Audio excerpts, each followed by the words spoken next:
আমি এই মুহূর্তে আসলে যার সাথে দাঁড়িয়ে আছি আমাদের এই 2024-এর ছাত্র জনতার যে অভ্যুত্থান, এই অভ্যুত্থানের একজন যোদ্ধা, সাহসী বীর যোদ্ধা আমাদের ভাই ইমরান হাসানের সাথে আমি আসলে দাঁড়িয়ে আছি। আসলে এই অভ্যুত্থান যে কিভাবে অর্জিত হয়েছে আমরা খুব মন ভোলা মানুষ, আমরা খুব দ্রুত ভুলে যাই। আসলে আমার এই ছোট্ট ভাই ইমরান হাসান, হয়তো তার বয়স আসলে এখনো 10-এর ঘরে হবে অ্যারাউন্ড, সেই জায়গা থেকে 5ই অগাস্ট যখন খুনি শেখ হাসিনা এই দেশ ছেড়ে পালিয়েছিল 12টা 1টার দিকেই, এই আমার ভাই ইমরান হাসানকে সাভারের বাইপাইলে 3:30টা থেকে 4টার দিকে তার মাথায় গুলি করা হয়। এবং তার আপনারা যদি দেখেন যে তার মাথার দুই পাশে, আপনি যদি সামনে থেকে শুধু একটু নেন তাহলে দেখতে পাবেন তার মাথার এই অংশের খুলিও নেই, এই খুলিটুকু নেই, মাথার এই অংশের খুলিটুকু নেই, শুধু মাঝে এইটুকু আছে আর নিচের দুই পাশে।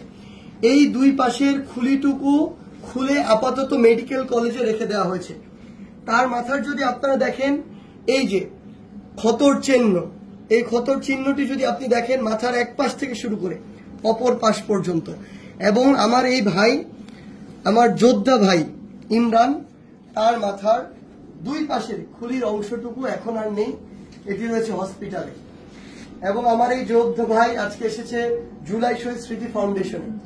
এবং সবচেয়ে বড় কথা হচ্ছে আমার এই 10 বছরের ইমরানের মতো ভাইরা আমার যখন এখন পর্যন্ত গুলির আঘাতে তাদের মাথার খুলি হারিয়ে এখন ওই মাথার খুলির অংশ ছাড়া বা ওই খুলিটি হসপিটালে রেখে শুধুমাত্র এভাবে হাঁটতে হয়, যখন আপনি তার চামড়ায় স্পর্শ করবেন আপনার হাতে তার মগজের নরম স্পর্শ লাগবে।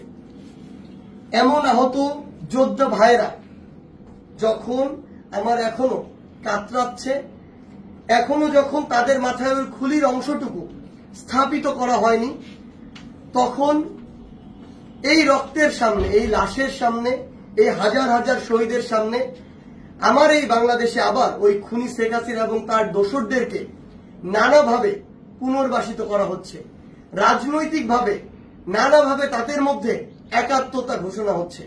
আমি শুধু আপনাদেরকে একটি জিনিসই বলতে চাই, আপনাদের মধ্যে যদি ন্যূনতম বিবেকবোধ থাকে তাহলে আমার ভাই ইমরানের এই চেহারাটা চোখের সামনে রেখে আজকের পর থেকে ওই খুনিদের সাথে আপনারা কখনো হাত মেলাতে যাবেন না। যদি ন্যূনতম আপনাদের মধ্যে ব্যক্তিত্ব বোধ থাকে তাহলে এই 10 বছরের ইমরানের চেহারাটিকে সামনে রেখে কোনোদিনও ওই খুনির যে দোসররা ছিল তাদেরকে পুনর্বাসিত করার জন্য, নিজের দলে টানার জন্য, তাদেরকে নিয়ে একসাথে চলার জন্য আপনাদের যে নোংরা কার্যক্রমগুলো সেগুলো করবেন না। যদি আপনারা সেগুলো করেন তাহলে 24-এর ছাত্র জনতার অভ্যুত্থানের যে স্পিরিট, এই স্পিরিটকে আপনারা অপমানিত করবেন। আর এই বাংলাদেশে কেউ কোনোদিন কোন ফ্যাসিস্টের বিপক্ষে দাঁড়ানোর যে সাহস সেটি আর কোনোদিন করবে না। ধন্যবাদ।